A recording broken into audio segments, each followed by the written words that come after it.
Okay, guys.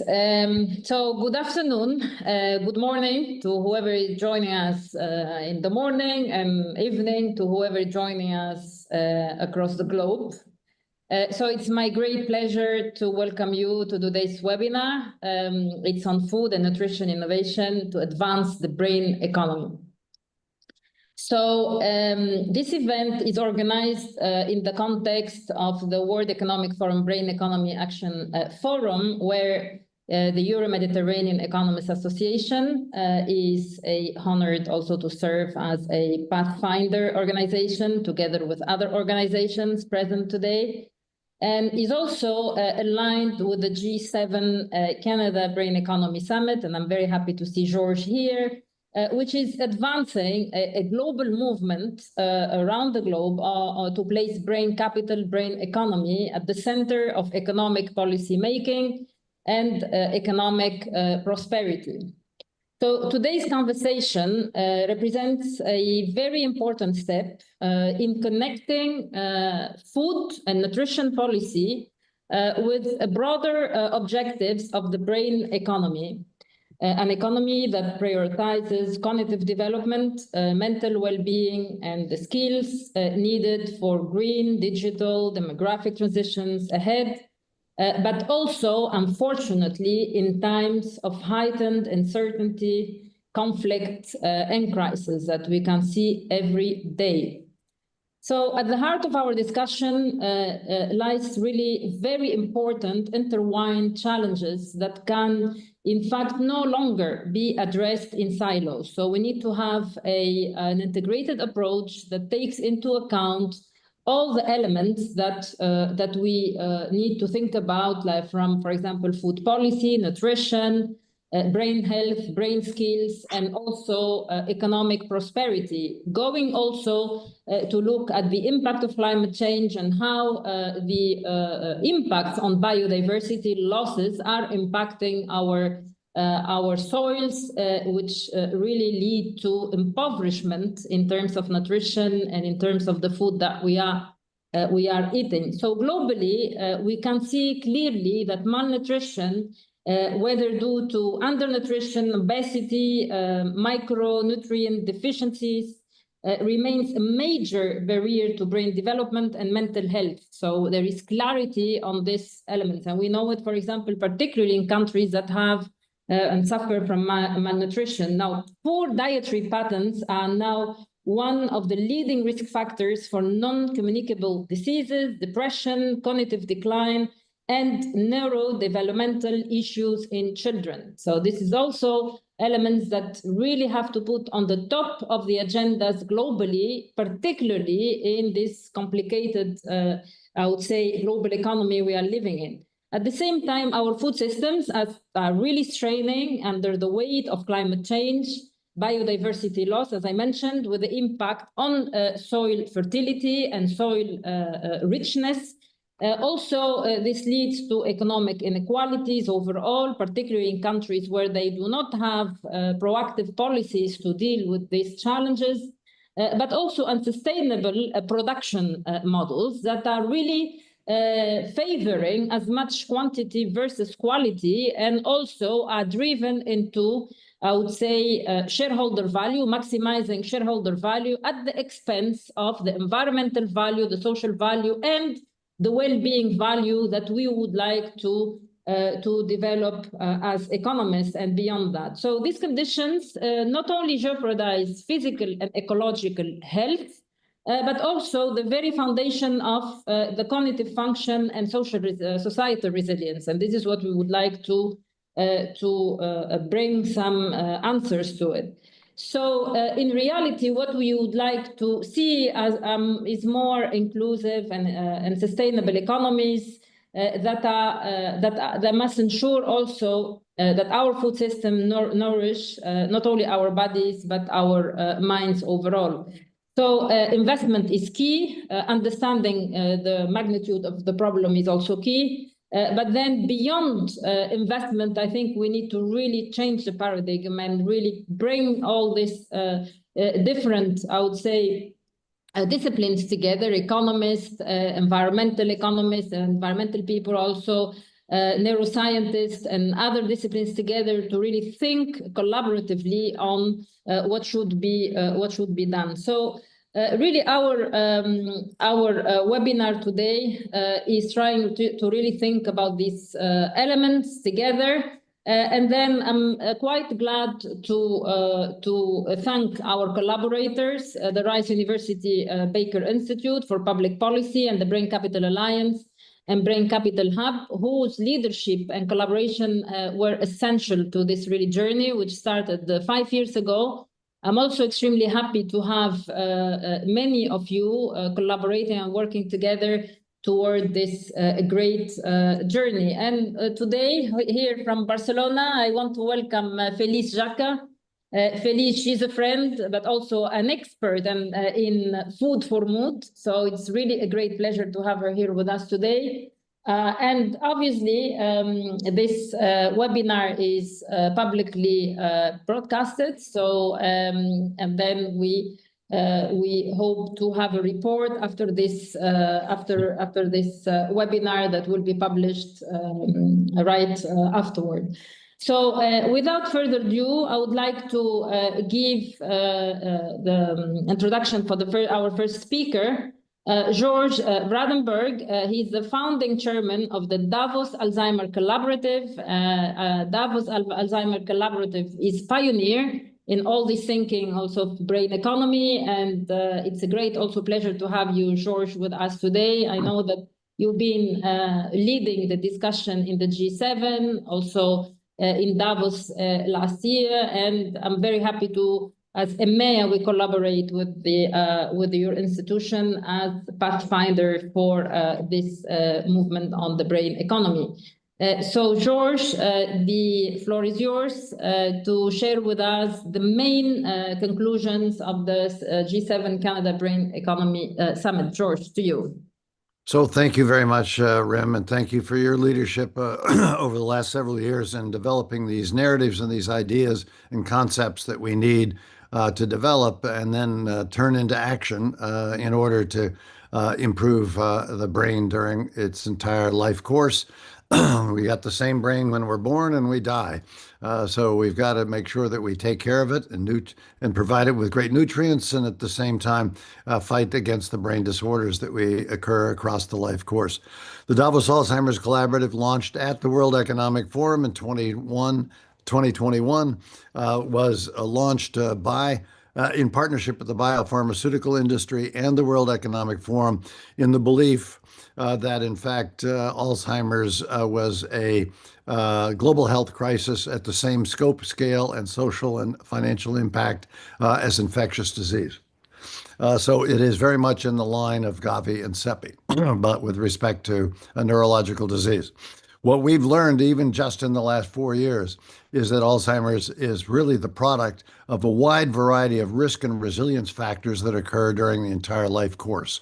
So our turn has been to extend our Alzheimer's mission to this life course idea.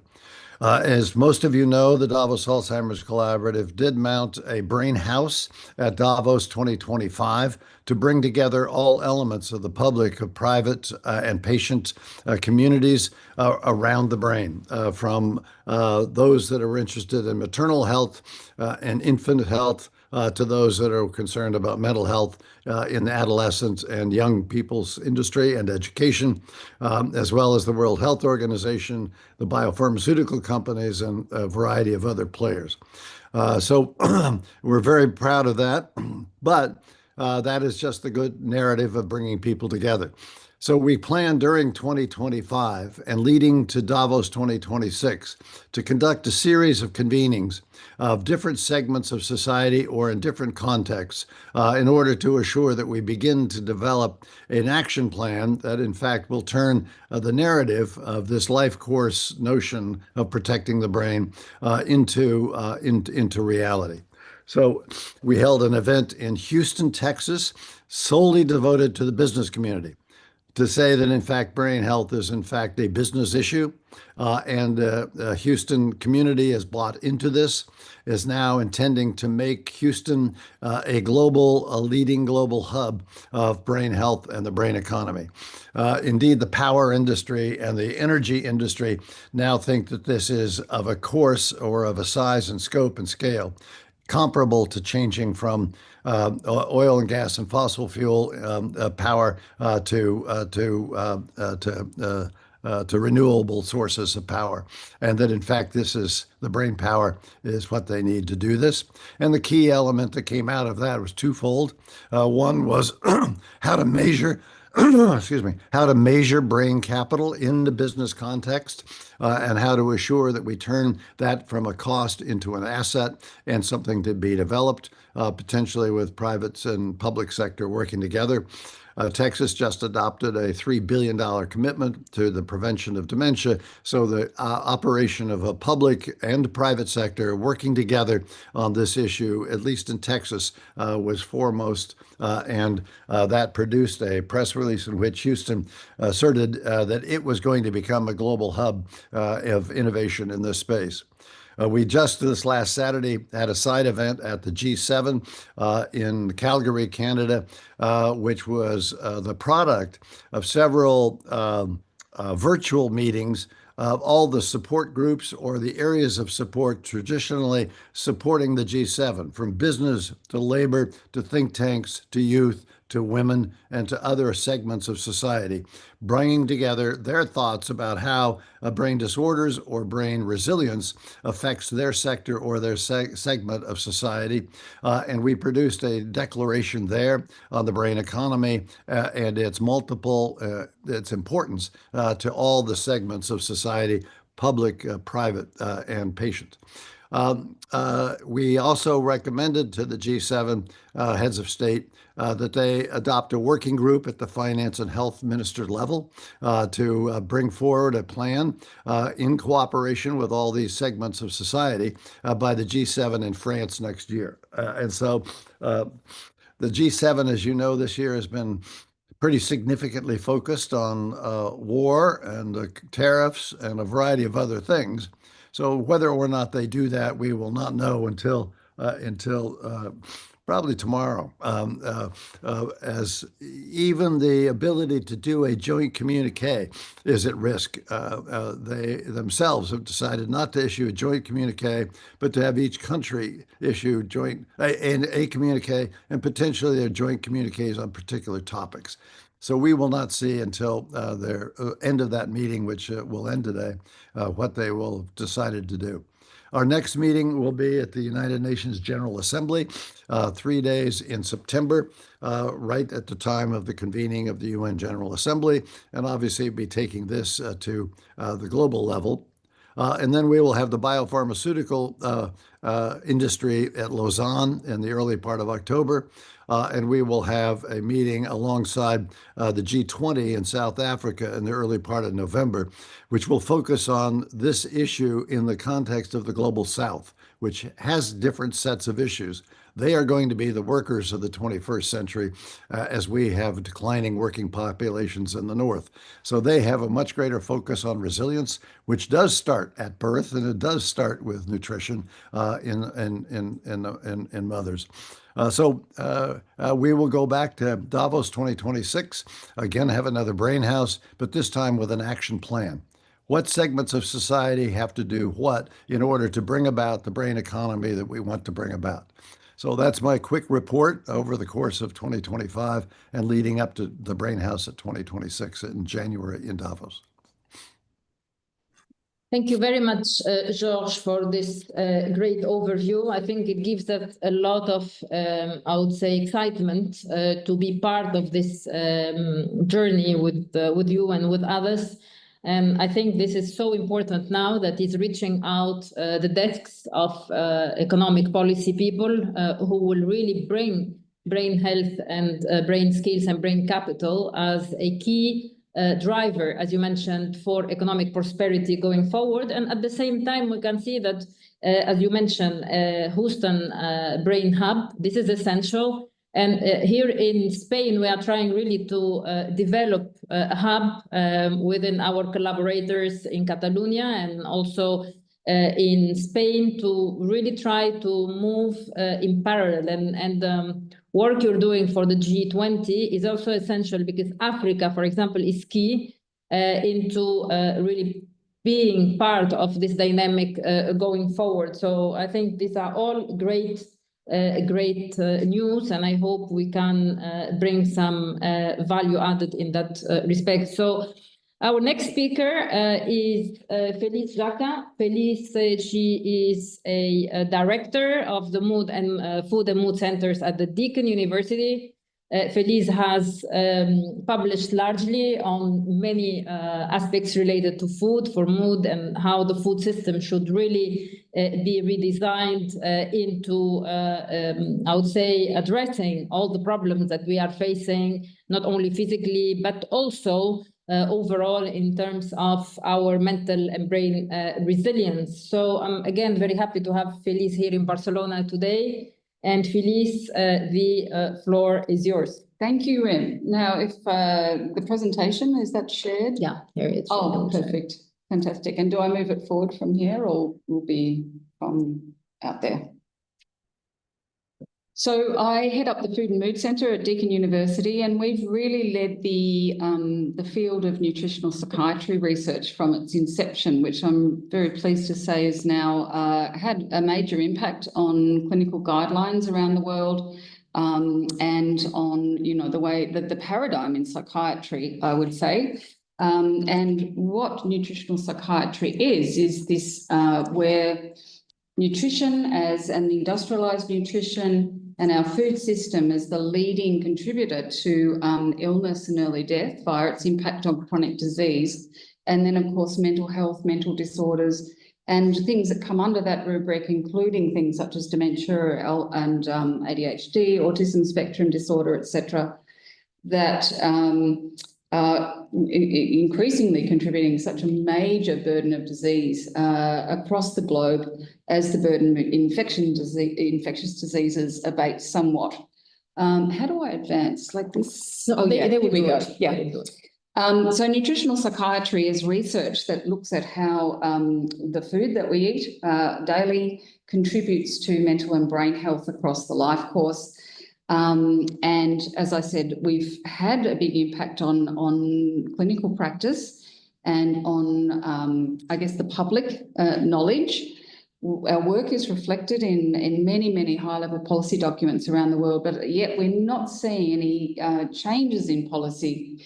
I think we all know what needs to be done, but it's not yet happening. And where we look... They will do it.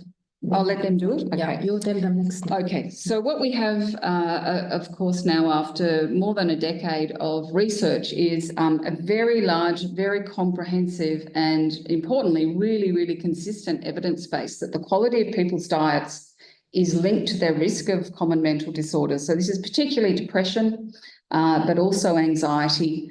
These are prospective associations independent of socioeconomic status, income, education, etc. And we see that people who have, I guess, more traditional type of diets, whether they're Japanese, Norwegian, Chinese, Brazilian, etc., diets that are higher in whole foods, more plant foods, they have in general a 30 to 35% reduced risk of developing common mental disorder over the lifespan. And we also have a very comprehensive now body of research from intervention studies showing that for people living with depression, dietary intervention to improve diet quality has a profound impact on depressive symptoms and anxiety symptoms as well. Now, critically, this association is seen right across the life course. So from the start of life right through to the end of life, and as we age and our brain ages, we see these links between nutrition and mental and brain health. In adolescence, we know that mental disorders, of course, are a major cause of disease burden. And we see that in this particular cohort, this is increasing around the world. And of course, there's many contributors to that.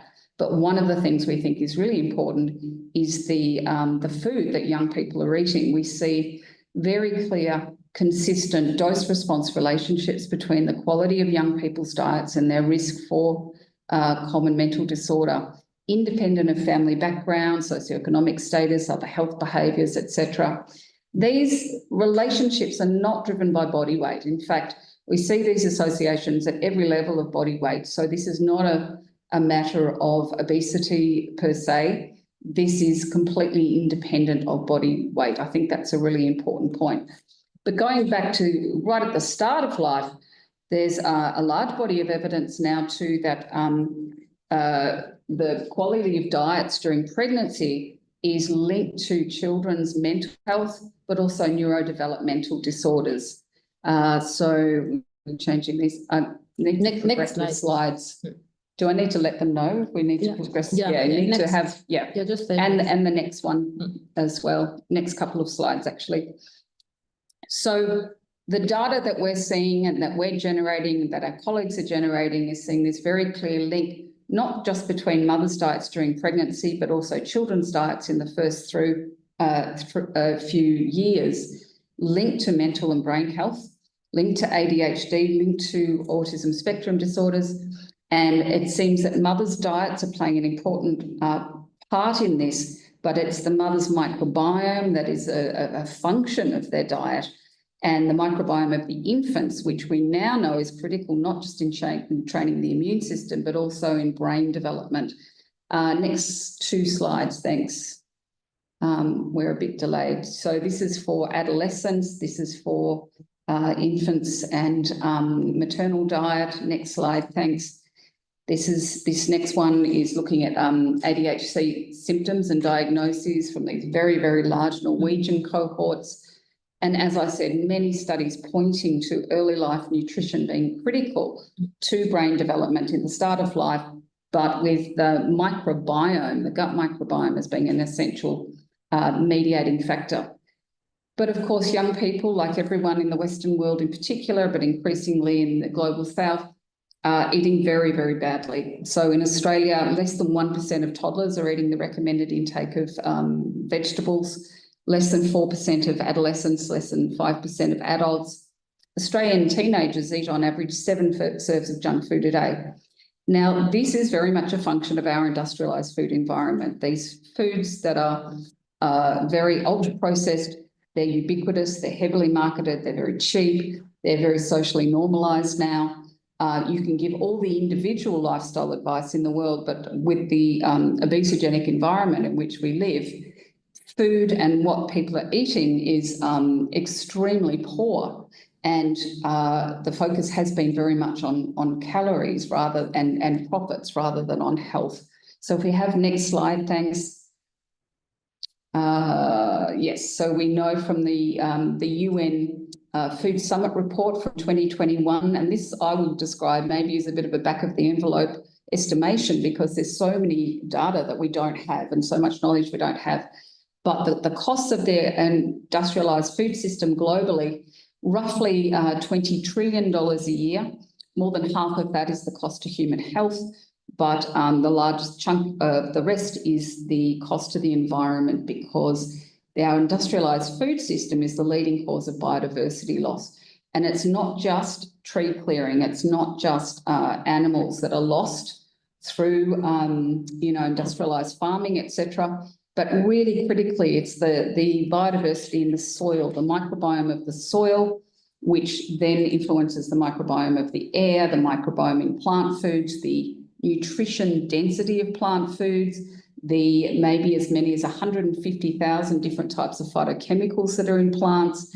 And the microbial activity of the soil is the critical factor in the nutrient density of the food that in this case we're simply not eating. So can I have the next slide? Thanks. So ultra-processed foods in particular are a major problem for the microbiome of humans. And this is the key point, is that the microbiome of the environment and the microbiome of humans is intrinsically linked. So ultra-processed foods, they make up about 70% of the food supply in the US, about 60% of energy intake across the US, the UK, slightly less in Australia. But these foods not only have no nutritional value, and in many cases they have excess sugar, salt, fat, etc., but their components such as artificial sugars and emulsifiers, colours, etc., seem to have a really noxious impact on the gut. The gut microbiome is the driver of immune function. It is the driver of everything from metabolic health, gene expression, mitochondrial function, etc. What it needs to function is fibre from plant foods and things such as polyphenols, and we're simply not consuming them. And so we're seeing this massive increase in chronic disease that is linked to immune function. So whether it's allergic diseases such as asthma and eczema, or it's cancer, we've seen an 80% increase in cancer in young people over the last 40 years, whether it's autoimmune conditions, multiple sclerosis, rheumatoid arthritis, celiac disease, these are all increasing. Can I have the next slide, please? And we see that increased intake of ultra-processed foods is linked to early death, cardiometabolic diseases, common mental disorders. So this is our review that was published in the BMJ last year, data from more than 10 million people.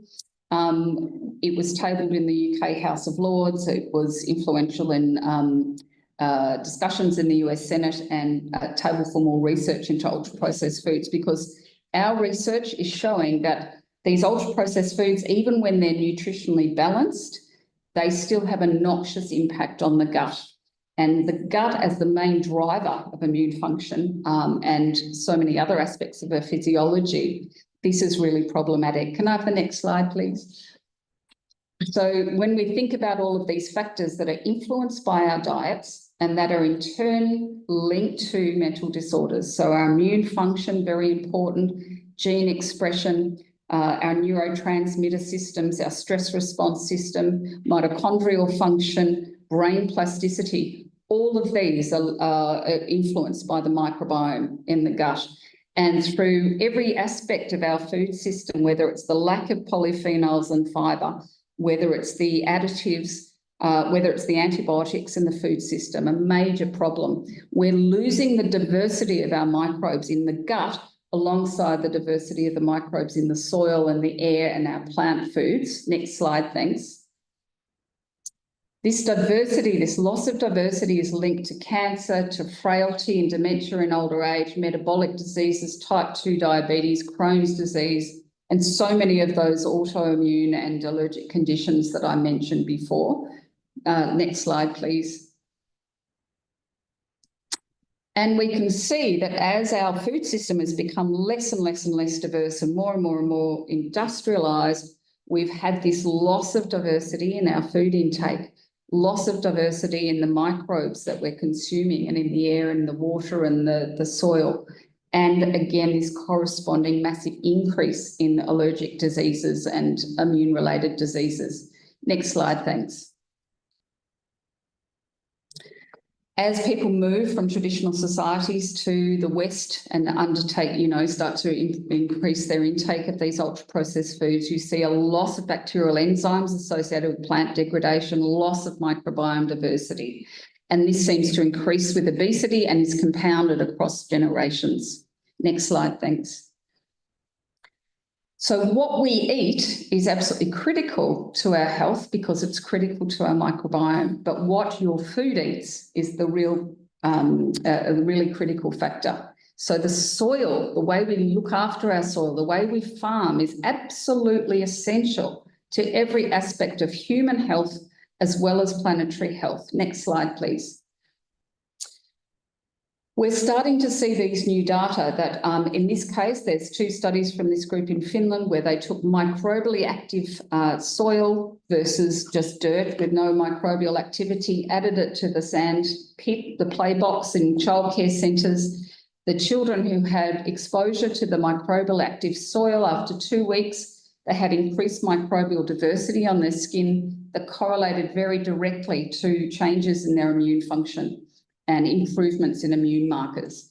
We're seeing other data where microbially diverse soil seems to reduce anxiety-like behaviours as well as increasing microbial diversity in rodents. Next slide, thanks. And the next one. Thank you.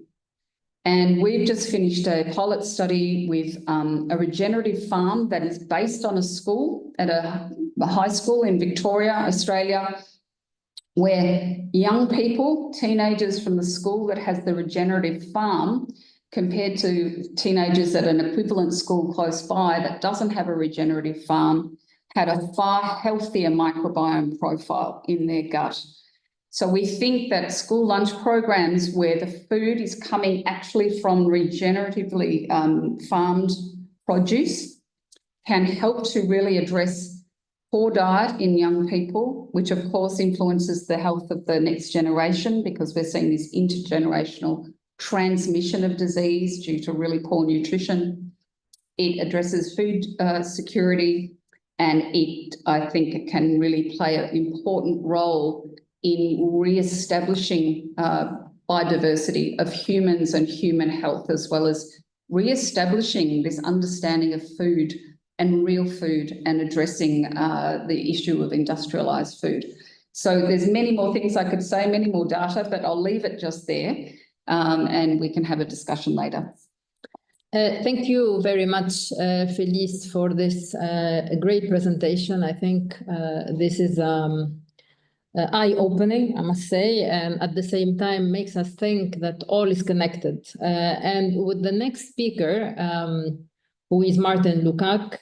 Martin, he is a professor at the Czech University of Life Science in Prague, and also he's the coordinator of the Reforest. So Reforest is a project in which also Euro-Mediterranean Economists Association is part of, really trying to think how we could work on regenerative type of thinking that includes or increases biodiversity, if we can, and also tackling climate change through the planting of trees, and also thinking of the carbon sequestration at the same time as the increasing biodiversity of the environment and of the soil.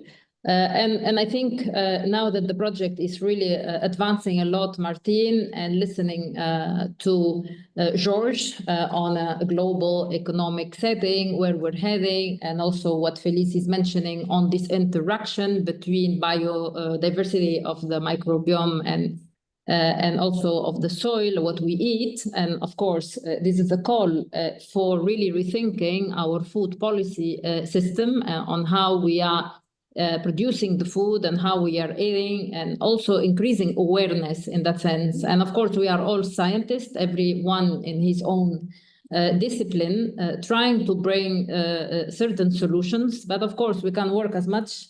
But as George said, hopefully they are taken forward by whoever takes the decisions globally. And I would also want to mention that Felice, she's a member of the scientific board of the New Frontier in Nutrition at the World Economic Forum. Steering committee, yes, steering committee. Yeah.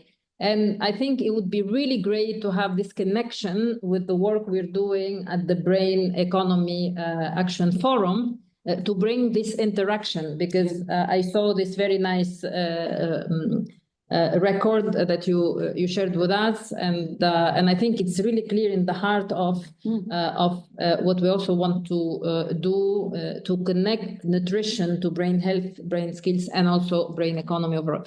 So Martin, the floor is yours. Thank you, Rim, and thank you, Felice. Can you hear me okay?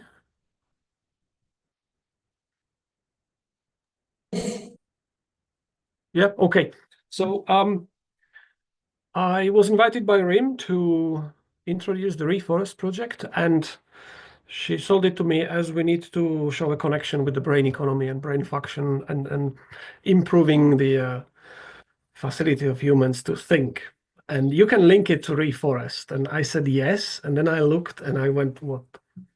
So Thank you, Felice, for setting it up, because my job is now going to be a lot easier. I only have one message to communicate, really.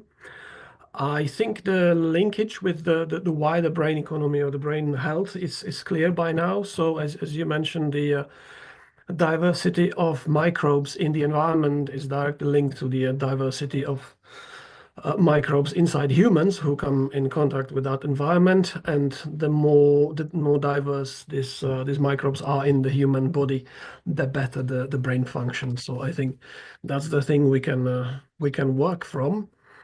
What I'll do, I will just show you where we're starting from. So modern agriculture, this is typically understood as this monoculture bit where we grow or keep or rear one thing at a time. So this is typically understood as high input systems, which are optimized for a single outcome. So one crop or one type of animal or even one product from an animal. Because they are simplified, they need a lot of energy and they need a lot of additional inputs to keep them stable. And this is the drawback of this system. So they evolved for a reason. They came by after the Second World War, give or take, to produce mass amounts of food to keep the increasing human population on the planet. We now know the drawbacks of producing food like this. And one of them, and this is where I start building up my message, the simplification of ecosystems to create a monoculture. This creates empty niches. So what we have is a system where bits of it are missing and we keep it missing on purpose. This costs us a lot of chemicals. The advantage of running the system like this is that the farmer who is running the system, who creates and manages it, the farmer is able to control the behavior of the system and to maintain the quality of the input. So this then offers the promise of perfection. This is my point on the slide here. By perfection, I mean is that the product is predictable, the quality and the quantity of the product is predictable, and then the rest of the food supply system follows based on this point. So as an example, if I am a farmer and I grow wheat, I can grow any variety of wheat I want. There is no restriction really. The problem is when I come to sell it. And at this point, the miller, if I want to sell it for milling wheat, will come and say, I only buy variety A or B, because then I can turn it into a product, which if turned into a bread in the next step, comes consistently perfect with predictable properties. So what we have is a system which enabled simplification and the creation of ultra-processed foods later. And my problem with this kind of supply food is that humans have clearly not evolved in a monoculture. We have evolved in a system with a wide diversity of organisms that share the space with us. And I think we have evolved in a system which produced a variety of food which we consume. So this is something which we need to bear in mind. So having talked about monoculture, what we now have is a kickback against this kind of systems. What we have, you may have come across it, is a global push towards regenerative agriculture. The main point of that is to enhance the soil function and enhance the capability of the soil to support plant growth and support nutrients to the plants which we then consume. And what we have, as Rim said, we have this project on agroforestry, which agroforestry can be understood as one of the options in the regenerative agriculture repertoire. So what the point of agroforestry is the reintroduction of woody vegetation into agricultural systems, which have been simplified previously. So instead of going just wheat or keeping just cows, for example, what we now do is we plant trees or shrubs in the system in a way that makes sense, and the farmer can start getting benefits from this more complex and therefore more complicated system. And in relation to microbes and the diversity of microbes in our food, the advantage of agroforestry is that the perennial vegetation, this is the bit where the farmer cannot plow the soil because there are the trees. This perennial vegetation creates a stable habitat, both above and below ground, which then creates and exist. So as an example, we know that in an arable field, the soil diversity, soil microbial diversity is shifting towards bacterial and single-cell fungi at the expense of longer filament fungi. If you start planting trees or if you keep the soil undisturbed, then the normal or the natural diversity of microbes starts returning, because some species cannot exist in a soil which is perennially disturbed. So this is what agroforestry is. This is what we are trying to do. And then in the next step, what my message is that what we can get is an increase of microbial diversity in our food, and also an increase in diversity of the food itself, if we were to switch to something like agroforestry. So the first point on my slide, the implied shared control of the system, this is digging at the bit where I said that the monoculture is, or the shepherding of a monoculture system is in the hands of the farmer. I can use chemicals as a farmer to steer it towards a goal, the desired outcome. What happens in agroforestry or similar agroecological approaches to food production is that I, as a farmer, I give up part of that control and I give it back to nature. So this is not as predictable. This starts to create imperfections. This starts to introduce variety and diversity into the production. So some bits of the food production system, the more industrialized bits which rely on predictability, will not be possible if we were to do this. However, the advantage is that we have typically a shorter supply system, so the biodiversity from the soil or from the field has a better chance to making it to a human food than in a long supply chains where ultra processed foods appear at the end. And also what we have is this byproducts of agroforestry. So I can grow the food as before as a farmer, but what I do is I introduce trees in it, and typically these trees would be fruit or nut trees in Europe. So what I have is a different kind of food, which is more diverse and produced from the same piece of land. The major challenge of switching to this kind of systems, which we know of, is that replicating the benefits of diversity at scale is difficult. So this works if I have a single farm and I can make connections with the local inhabitants in my vicinity. They come to the farm, they buy produce from me as a farmer. I keep the supply chain super short, but this works on a small scale. The challenge is to make it relevant for the global supply chains that we have now. So that was my very short link between brain function and agroforestry. I hope I managed to Thank you. Thank you very much, Martin. That's already pretty clear. I just want to have one question to you, since Felice mentioned the regenerative farm, the case that she showed in her slide. How does it connect to agroforestry as you presented, and how do you think that agroforestry could be upscaled? Okay, so what I think the trend to regenerative agriculture is many important players in the industry feel it. This is picking up speed, so much so that the likes of Syngenta, Monsanto, BASF, the big agrochemical companies, they are fast developing products which are suitable for regen ag. So they clearly can see the landscape changing under their feet. I think the main message, or the main principle, I should say, of regenerative agriculture, which is to maintain, or even better, improve the quality and the function of the soil. So this is the soil health bracket we talk about very often. I think this is applicable to agroforestry, or to the example of a nursery that Felice mentioned. The idea of connecting people to the soil, I think this is the core bit in here.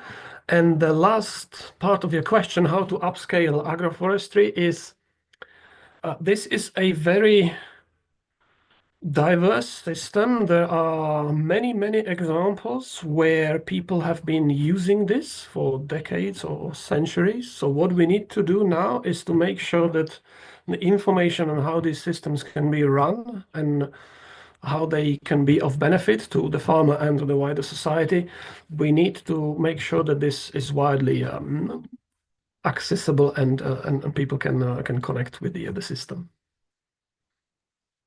Thank you, Martin. So I would like to pick on the discussion. We have a few discussions today. I will start with Michelle Grushank. Michelle, she's a child development lead at the Grand Challenges in Canada. So Michelle, you heard George, Felice, and Martin. Of course, there are huge challenges if we look at our food systems today.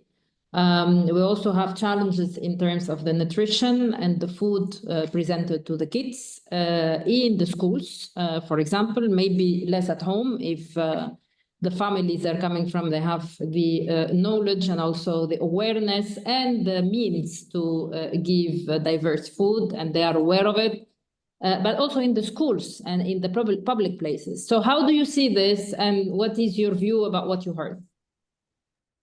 Thank you so much, and thank you to the presenters today for such an informative and thought-provoking presentation. Yes, at Grand Challenges Canada, we invest in bold, locally led innovations that can improve health and well-being in low-resource settings. And their investments focus on areas like maternal health and child development.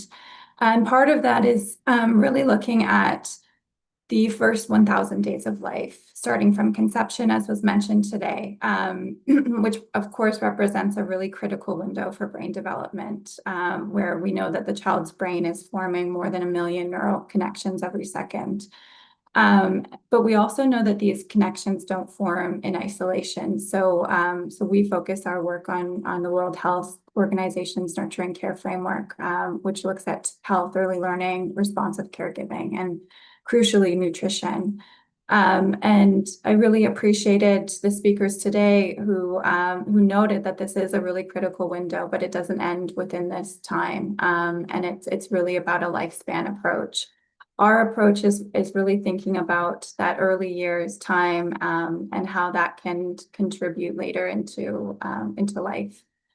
We fund innovation, and so I'm really interested in the speakers' work as leaders in research and as leaders in innovation in this space. We've funded a lot of innovation that looks at digital platforms, so sharing information among mothers. So Mitra in India, Mom Connect in South Africa, which provide tailored nutrition advice to pregnant women through mobile messaging. As well as piloting fortified snacks to support maternal health, and various digital ways of tracking growth and development for mothers and their children in mid-crisis in various parts of the world.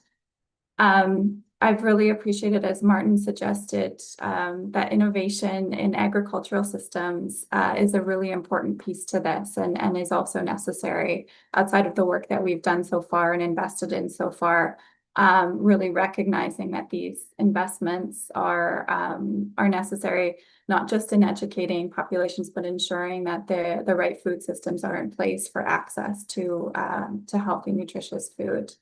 And also hearing about how much early nutrition and nutrition throughout life can lead to, or malnutrition can lead to various health issues like depression, for example. So a lot of the work that we're doing is really looking into how can we provide innovative solutions that then scale and sustain themselves. And so I'm interested in hearing more from the speakers today on what are some of the solutions that we can support and how can they best be supported. I think we really have to think about policy change, investment, and then finding important solutions to scale and sustain.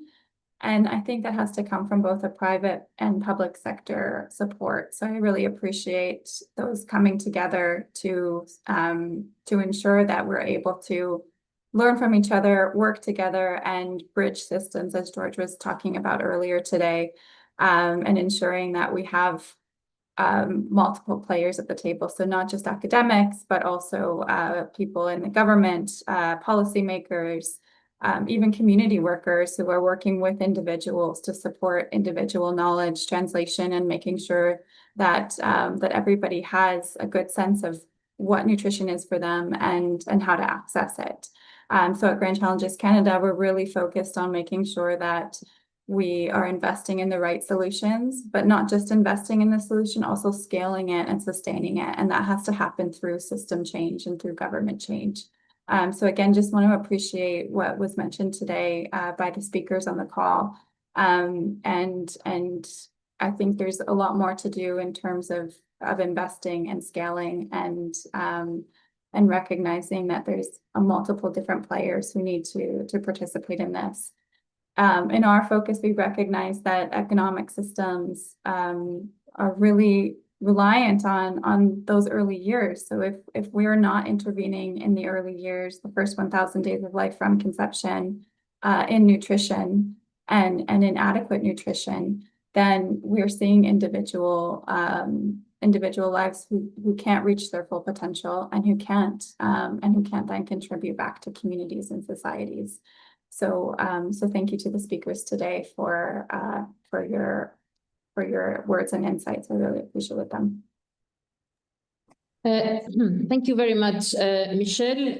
What I will do, I will go back to the speakers since you mentioned very clearly what are the solutions and what is the role of innovation and how we can enhance the opportunities for investment and financing. I think investment is essential because we need to scale it up, we need to invest. And you also mentioned a system change and policy change. And this is also, George mentioned it. I mean, George could also give a hint on this, how we could really drive a system change to push further investment into what is really needed for our societal challenges. So I will start with Felice. Felice, please, what do you think about what Michelle said?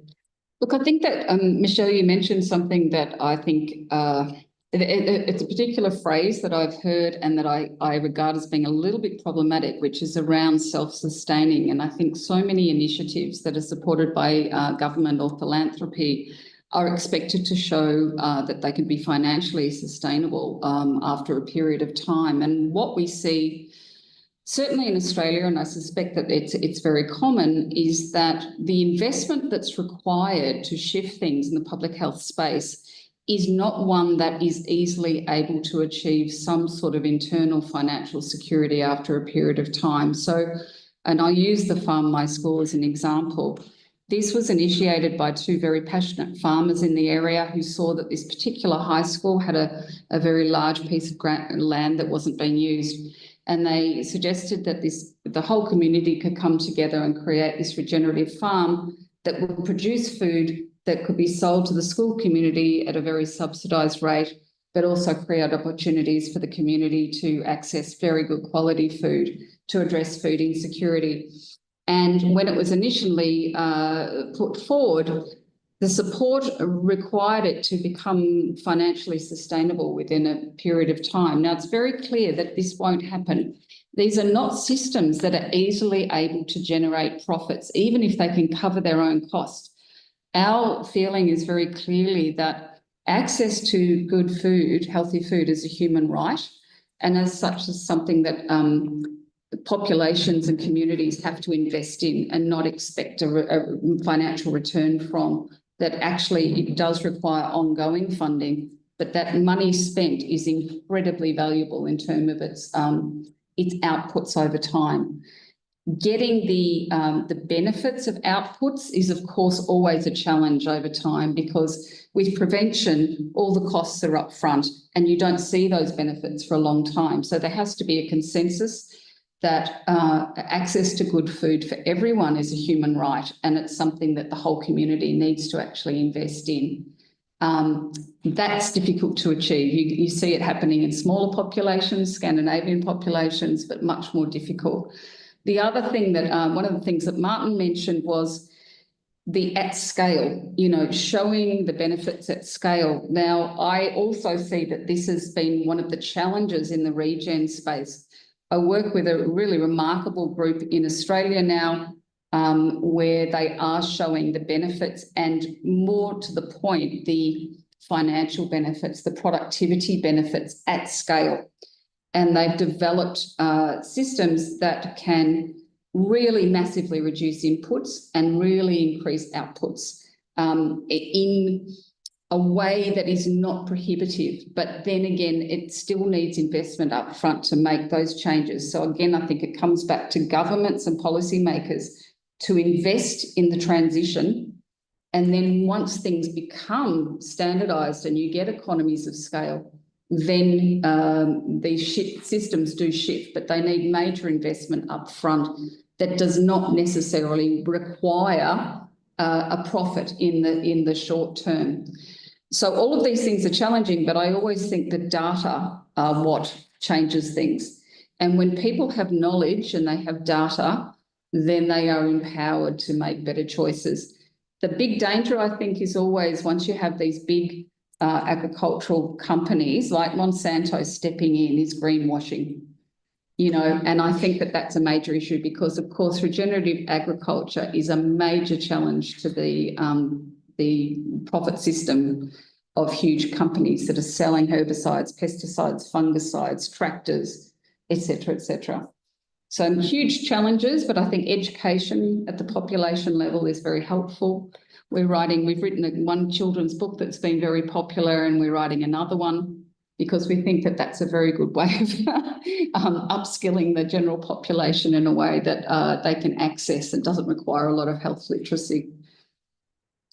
I absolutely agree. And you mentioned that data is essential. I think the more we can share data on those elements, particularly in terms of the capabilities of nutrition of certain countries, what they do, and then making it really easy, understandable to the wider public is really an important role for all of us. I just wanted to say that we have launched together with our colleagues the Brain Capital Dashboard, global Brain Capital Dashboard, and nutrition is one of the key prerequisites. So we are really looking for data which is publicly available to understand a little bit the scene globally, and this will allow, in a way, to have much more knowledge on the interaction between brain health and nutrition.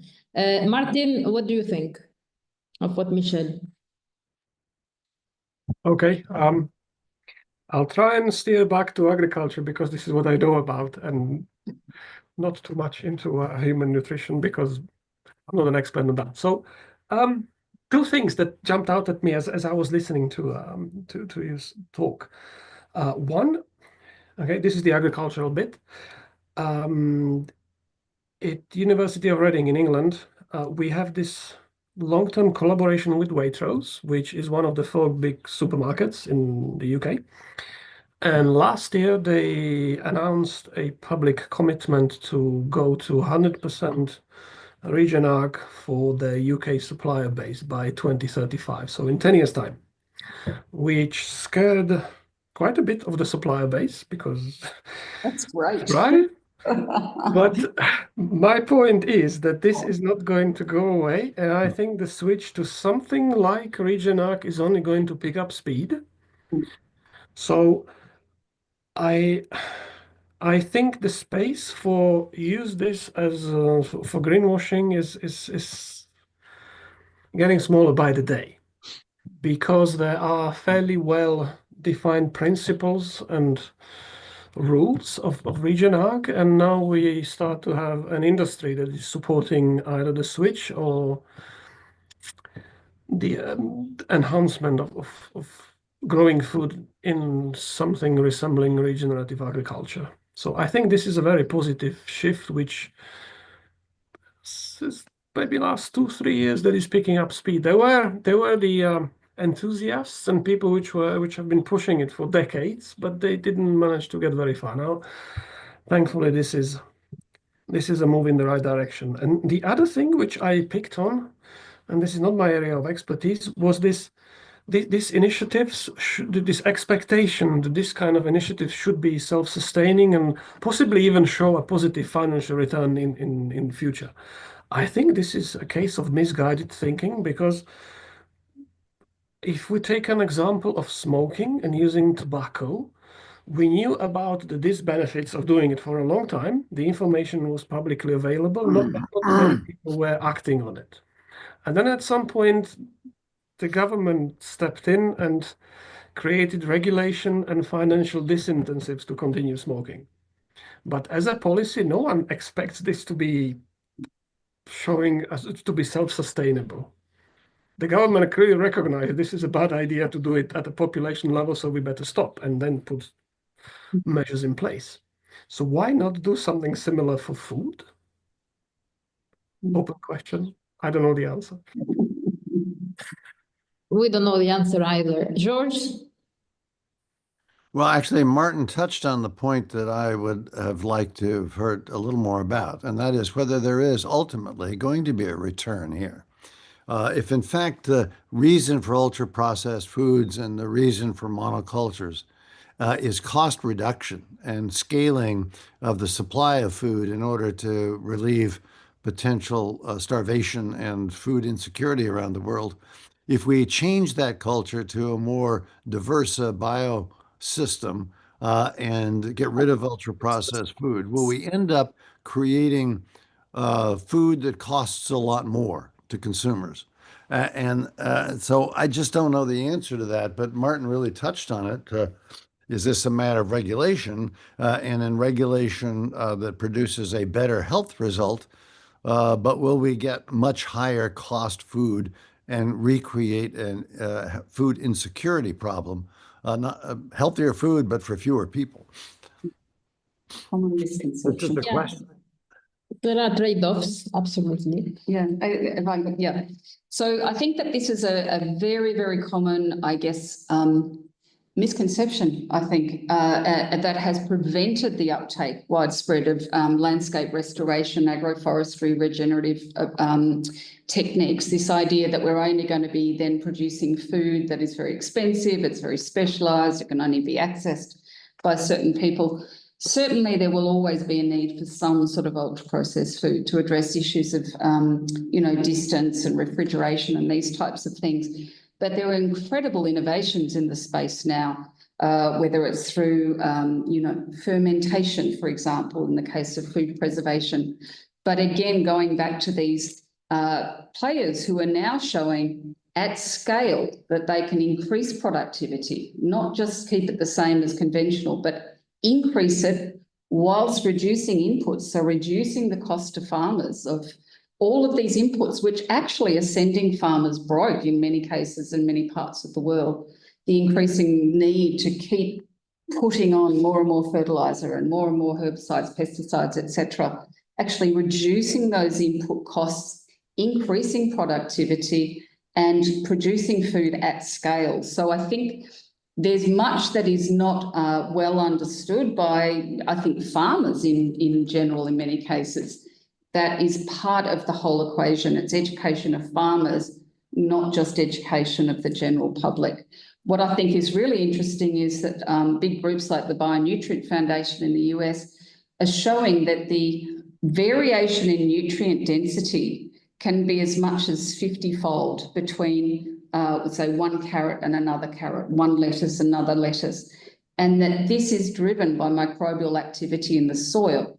And there are new small, like I called it a ray gun, but proof of concept tech that would allow people to actually point at a piece of lettuce or what have you in the supermarket and get a reading of the nutrient density. And once you give consumers that sort of power where they can actually go, oh, this one's got 20 times more than that one. They are going to drive the change. And I think that's very close to happening. Felice, where we geographically, regionally, or in a nation, might we concentrate some effort to demonstrate what you've just described?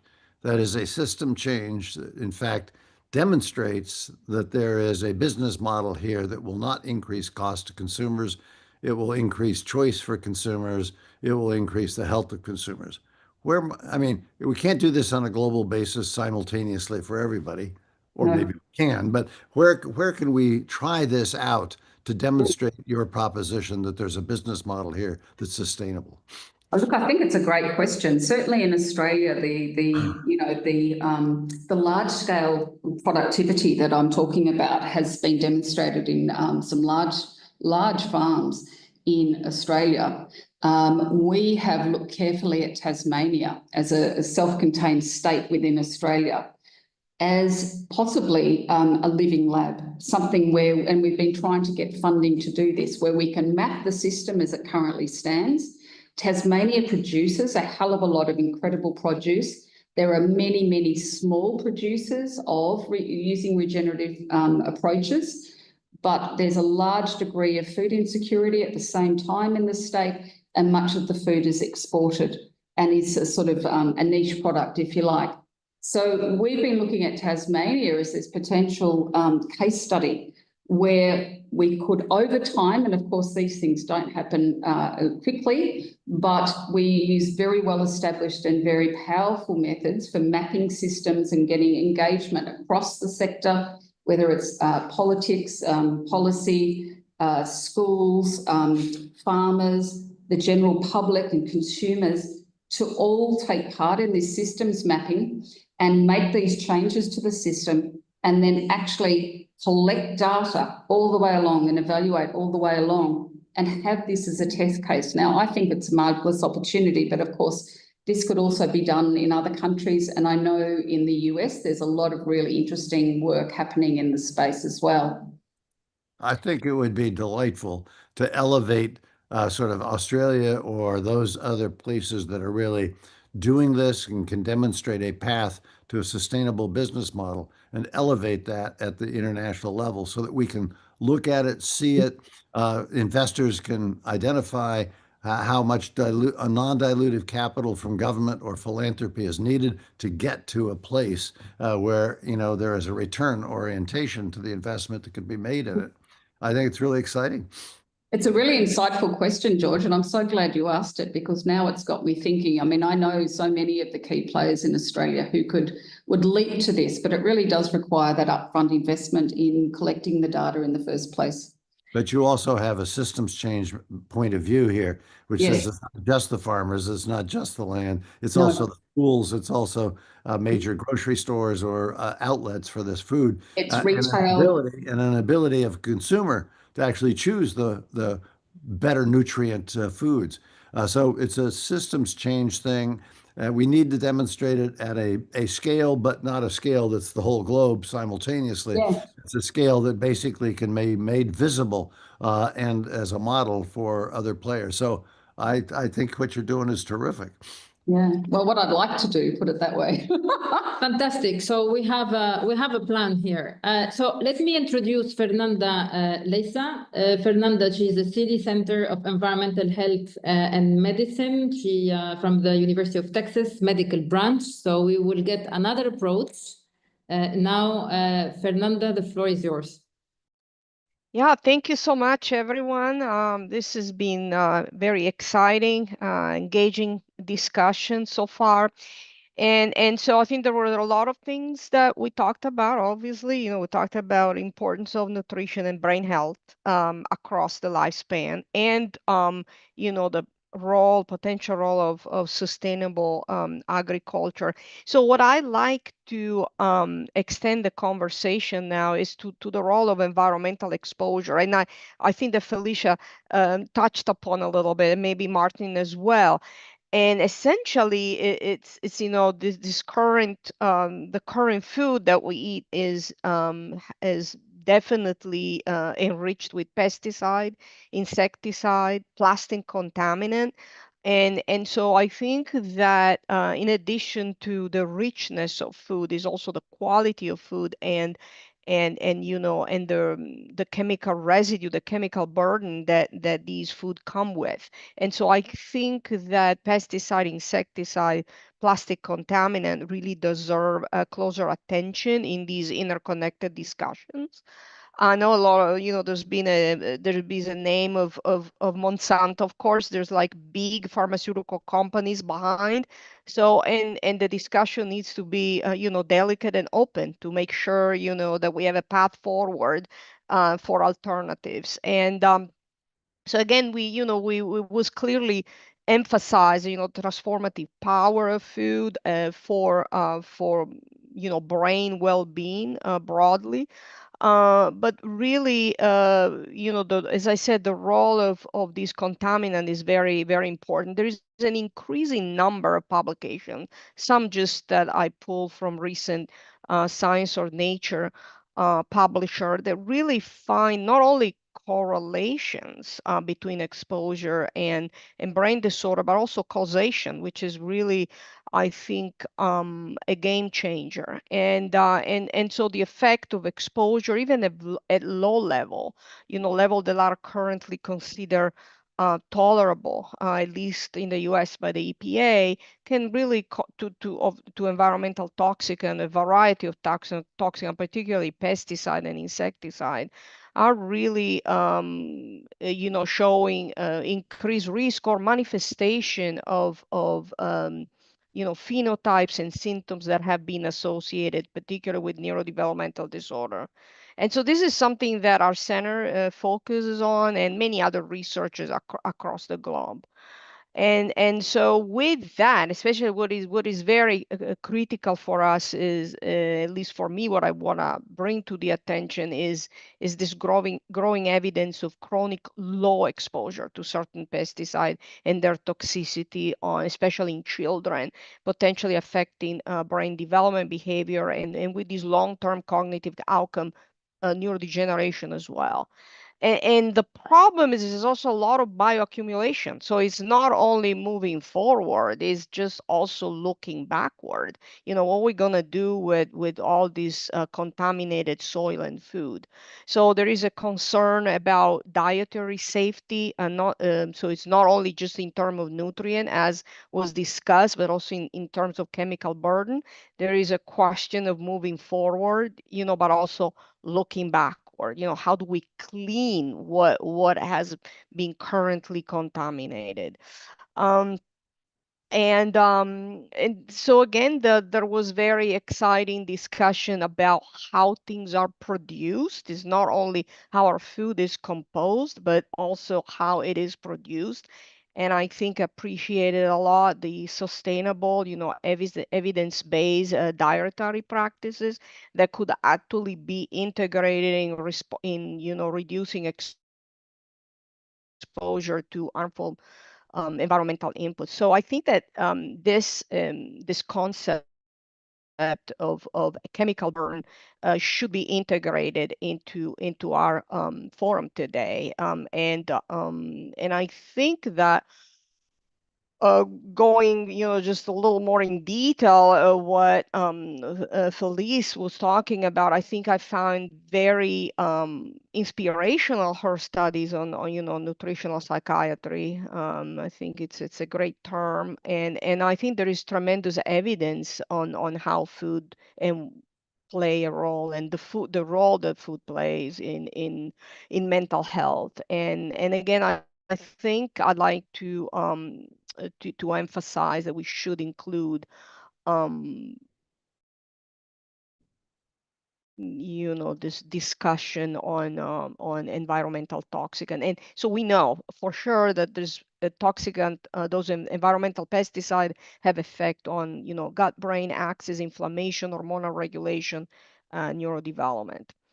And so I think that is, as I mentioned, it should be a discussion that is that it definitely include the agricultural sector, because that's where it come from, at least one source moving forward comes from there. So having agroforestry or integrated land use system that promote biodiversity, soil health, and such, it would be an important thing. And I do appreciate this idea of really thinking about a public health policy, right, for certain action to reduce exposure, monitor exposure. So, but I also do appreciate tremendously, George's standpoint. There is nothing that can move forward if we don't have a business model. Okay, so and currently also we need to address the issue is that if we don't have pesticide in our food right now, well, there's not going to be vegetable growing in your garden. That's a reality, actually. And so the question is, what type of business model can we offer? It's not only criticizing the system, it's criticizing but providing a path forward. And this is really something maybe Martin can comment on. What type of solution can we have? Providing the writing, the research data definitely is there. There's no question about it. But what can we do? I mean, of course, there's a lot of genetic ideas of maybe substitute, in lieu of pesticide, using maybe, modified, and I think that to some degree already exists, modified crops that could be resistant to pests, but that's also poses another issue. So I think I'd like to hear from the agricultural sector what will be a path moving forward, and maybe from George, what do you think is the way we should approach the business side? Because of course, Monsanto, they still want to produce pesticide, right? Because that's their business. And definitely there is, as I said, it's if today we had to eliminate pesticide, we won't eat. So how do we approach that? And I think again, in entities like Davos Alzheimer Collaborative and others of that kind could actually help raise awareness, encourage integrated solution, but also helping us moving forward, as allies. We're not there to, point the finger to Monsanto and that's it. No, we just need to think about a way forward. And I think I think this discussion was great. And, happy to hear from you what your solution are in this domain. Thank you, Fernanda. I give back the floor to Martin to answer. Thank you. Oh, thank you, Fernanda. This was very useful. I was just listening to you, thinking this through. So, I have two things to say. One is on your little segue into genetic modification. This is my personal opinion. If you were to pluck one of my colleagues from the School of Agriculture and put them here, they would give you something very different. So in my opinion, the genetic modification of crops and domesticated animals has its advantages, but for me, the principle of it drives directly against the biodiversity we were talking about at the beginning, because what you can only do with this approach is to create one of a kind at a time. So you end up in a little cul-de-sac of very specific organisms with very specific advantages and very specific disadvantages. So we need to think this through a little bit.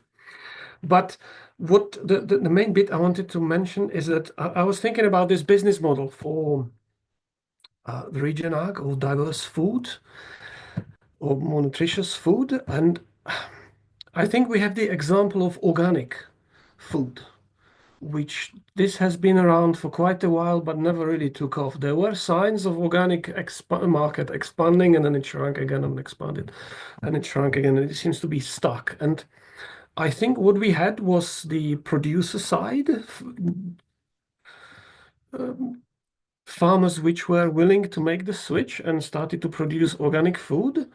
There are some consumers who are willing to pay the markup price for organic food, but it didn't really go anywhere.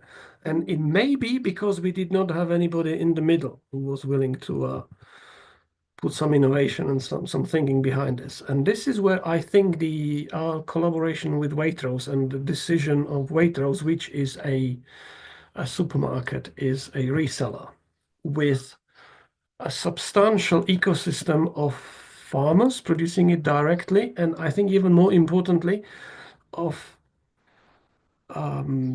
companies which work on the food in between.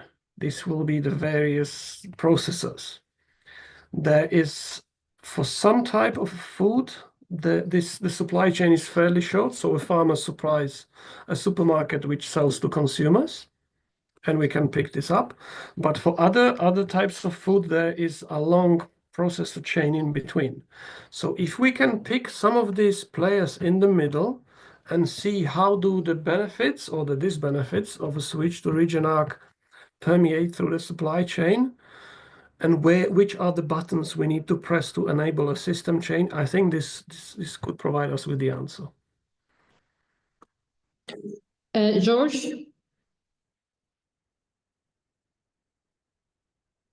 You're on mute. Yeah.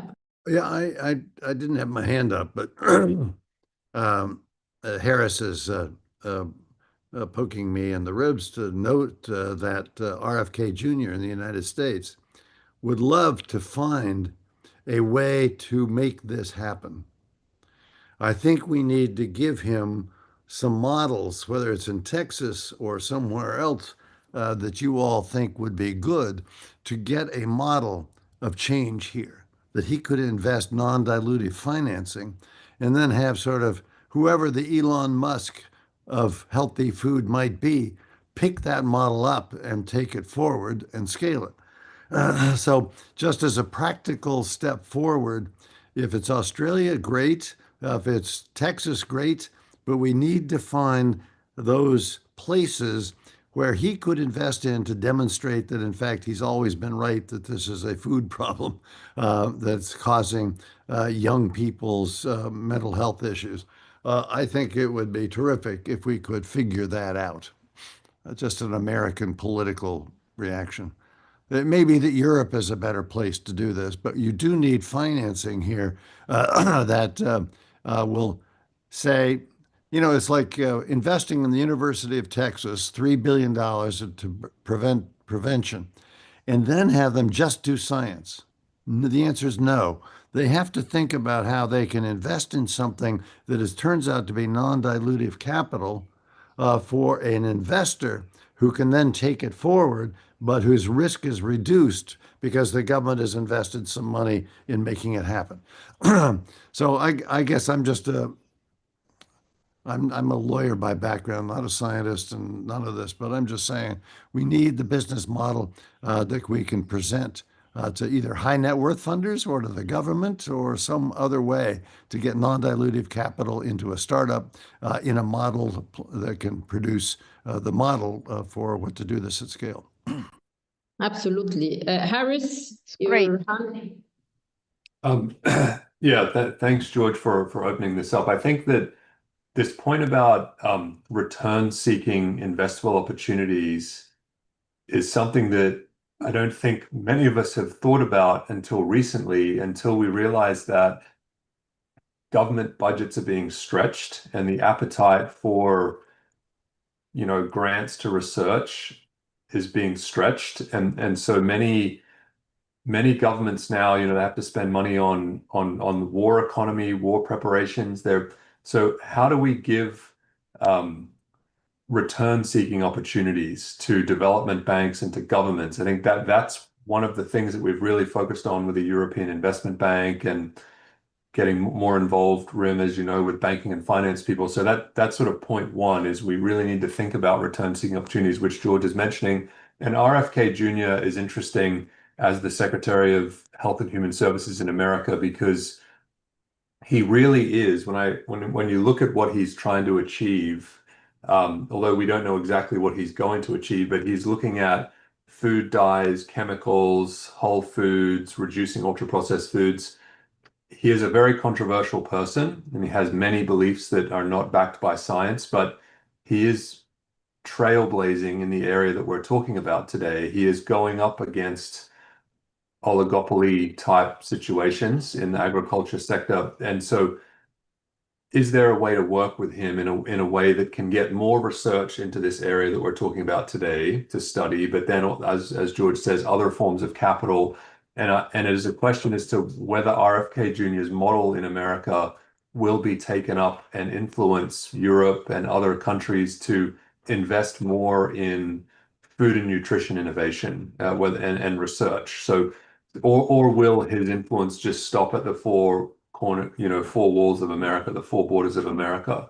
It's an interesting question, but it is something fascinating to watch, and we are seeing RFK Jr.'s policy ambitions play out day by day, what he wants to achieve versus what he's capable of achieving when he comes up against the agriculture sector and other portfolios of cabinet secretaries in America. Thank you, Harris. So let's move the discussion. We have here with us Agustin Ebanes. Agustin, he's director of the Latin American Brain Health Institute, and he's also a member of the advisory board of EMEA. Actually, all this discussion is so important because we can see what is happening worldwide, and then, of course, with the work we're doing with Martin on agroforestry, we are trying to find business models that are financeable. Actually, within this project with Martin on agroforestry, at EMEA, we are developing a financing scheme that is blended. So we make it less expensive for the agro farmers to fund their projects and upscale it. And this is what we've been trying to develop. So innovative financing schemes are essential, but then without data and without returns of the crops and what is the value added in terms of enhancing biodiversity scores and other carbon sequestration, it's very difficult. So we need much more data at a crop level almost. And this is where digitalization can work. And of course, this is a topic of another webinar. I don't want to expand much on this. Give the floor to Agustin, to you. Thank you, Rim, and thank you all of you for this incredible discussion. I won't talk about what I was planning to talk. I will pick up some points that Fernanda, George, and Harry has bring and Martin. I think that they are critical, right? So we are in I would say, paradox, because for one side, as Harry has pointed out, the attention it's no way that we can get long-term investment for that.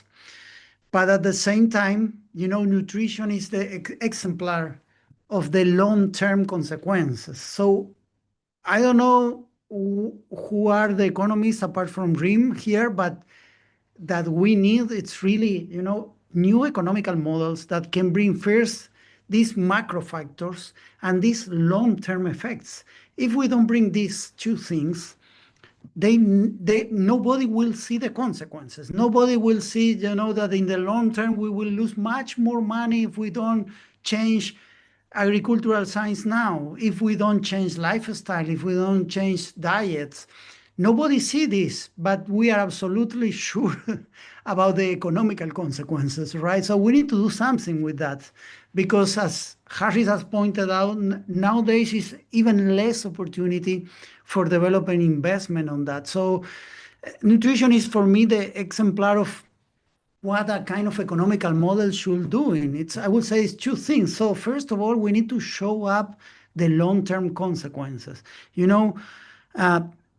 It's in the case of brain. Let's take 2 points. So one is, notice we cannot try to develop an universal approach. Look, nutrition is a big problem, from malnutrition in the global south, I would say, to completely different aspects regarded to overnutrition in other parts of the world. So this is the first thing. We need to really develop tailored models, right? And for that, if we don't identify this long-term process, we are done. So let's start to think, right? So we think about brain capital, like, emotional, cognitive capacities that for innovation, productivity, but brain capital doesn't grow in a vacuum, right? It's depends on what we eat. That's simple, right?